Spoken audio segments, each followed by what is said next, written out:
Anda mungkin pernah mendengar quotes dari Mahatma Gandhi berikut ini. Jalanilah hidup ini seakan-akan Anda akan mati di hari esok. Tetapi belajarlah seakan-akan Anda akan hidup selama-lamanya. Kita perlu menghadapi situasi yang penuh dengan ketidakpastian ini dengan pengetahuan. Belajar selama-lamanya. Tetapi kita perlu mempersiapkan mental kita, kebaikan kita, sehingga seakan-akan esok kita akan mati. Dalam perjalanan ini kita semua menghadapi 3 zona waktu. Masa lalu, hari ini, dan hari esok. Sehingga dengan adanya disrupsi, sebetulnya kehidupan ini telah terbelah 2. Mohon maaf kepada Anda semua yang percaya bahwa segala sesuatu yang di masa lalu itu tetap relevan pada hari ini. Hari ini ternyata telah berbeda sama sekali dengan di hari lalu. Saya dibesarkan dalam pendidikan orang tua masa lalu.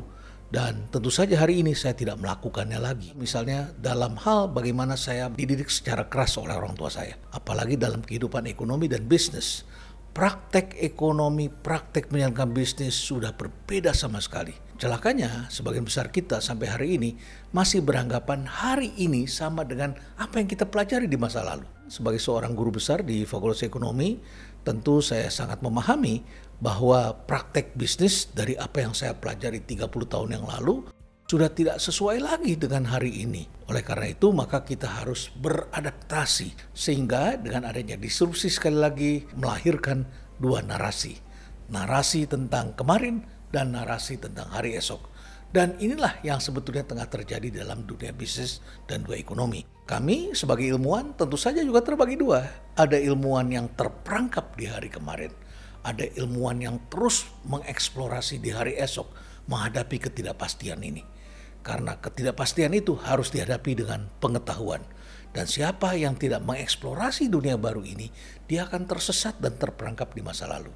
The story of yesterday dalam dunia bisnis adalah story tentang aset yang bersifat tangible, perusahaan yang bersifat standalone, berdiri sendiri, tidak berjejaring, tidak berkolaborasi, input, proses, output dikuasai di satu tangan, dan melahirkan perusahaan yang creating value-nya adalah tertutup di dalam satu institusi.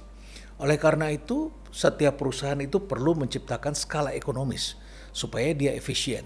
Produksinya juga kita hitung. Itulah yang kita pelajari di Fakultas Ekonomi selama bertahun-tahun. Selain itu, kita juga menyaksikan perusahaan ini penting sekali untuk membangun brand sehingga kemudian mereknya itu bisa menciptakan nilai yang besar sehingga akibatnya harga yang dijual itu bisa lebih baik, marginnya lebih besar, dan akhirnya kita kemudian bisa membidik segmen menengah ke atas. Misalnya saja bank-bank milik pemerintah dan bank-bank besar kemudian terperangkap dengan menciptakan produk yang disebut sebagai customer priority. Ini adalah segmen yang semakin menengah ke atas. Selanjutnya kemudian otoritas jasa keuangan atau bank sentral sebelumnya mengkhawatirkan akan terjadi persoalan inklusi keuangan. Siapa yang melayani yang di bawah kalau semuanya kemudian melayani di atas? Karena semuanya ingin mendapatkan nilai yang lebih besar. Ini adalah the story of yesterday. Dan kita semua dibesarkan dalam peradaban revolusi industri. Kemudian muncul apa yang disebut dengan disrupsi, terbelah 2 di sini. Dan disinilah yang disebut sebagai the story of tomorrow. Apa yang dilakukan oleh para pelaku usaha dengan menggunakan teknologi digital adalah melakukan ekspansi yang tidak bersifat standalone, tidak bersifat tertutup sendirian. Input, proses, output bisa dikerjakan bareng-bareng dengan komunitas. Inilah pendekatan ekosistem di mana setiap pelaku usaha memainkan peranannya di dalam sebuah ekosistem besar. Setiap pelaku usaha itu menjadi orchestrator, sedangkan di masa lalu itu adalah melakukan manajemen dalam satu tangan. Di sini dia melakukan orkestrasi pada skala besar. Dan apa yang dilakukan adalah kolaborasi. Sehingga ekspansi bisa dilakukan sangat luas, bahkan tak terbatas, sepanjang Anda melakukan kolaborasi. Dan ini dibantu oleh teknologi digital, yang berakibat Anda tidak terikat oleh ruang dan waktu. Sehingga kemudian Anda bisa melakukan ekspansi dengan mudah. Tiba-tiba Anda menyadari, loh kok saya sudah berada dalam suatu jaringan network yang sangat besar. Dan inilah era baru yang disebut sebagai hub firms. Maka ketika kita membandingkan 2 perusahaan ini, era digital dengan era masa lalu, era revolusi industri, analog, fisik di sini, yang dasarnya tadi adalah skala ekonomis, di sini perusahaan bisa melakukan ekspansi dengan lebih mudah, tidak menimbulkan komplikasi karena tidak dilakukan sendirian, tetapi dengan bantuan data besar yang bertindak secara otomatis.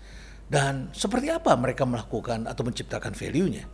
Jawabnya sangat sederhana, yaitu bagaimana mereka mengembangkan ini dengan pendekatan-pendekatan baru. Ini adalah the story of tomorrow. Menjadikan perusahaan itu sebagai perusahaan digital, perusahaan yang asetnya sangat light karena tidak dikontrol sendirian. Di sini kita menyebutnya sebagai perusahaan yang disebut heavy asset. Jadi asetnya banyak sekali, besar sekali, di-manage dan terikat oleh ruang dan waktu. Lantas, mengapa valuasi di sini yang light assets ini bisa berkembang lebih pesat dan nilainya lebih besar daripada di sini yang asetnya sudah besar? Karena di sini kita terikat dengan historical, data masa lalu. Sedangkan di sini valuasinya adalah about the future, about tomorrow. Jadi kita melihat investasi itu sebagai rangkaian ke depan. Kalau cost structure-nya bisa lebih ringan, lebih murah, tidak ada beban biaya tetap, maka dia bisa tumbuh. Kalau dia menjadikan hub, maka dia akan terbantu oleh ekosistemnya dan berkembang menjadi besar. Inilah yang mengakibatkan kita mempunyai banyak sekali contoh yang membandingkan antara bank digital di sini dengan bank konvensional. Taksi digital di sini dengan mereka yang masih analog di sini. Dan kita bisa melihat sekarang ini begitu kuat mereka karena supportingnya begitu kuat dan berada dalam jaringan yang sangat besar. Seperti itulah the story of tomorrow. Semoga apa yang saya sampaikan ini bisa menjadikan kita semua sebagai pelaku usaha yang tidak terperangkap dalam masa lalu. Stay relevant.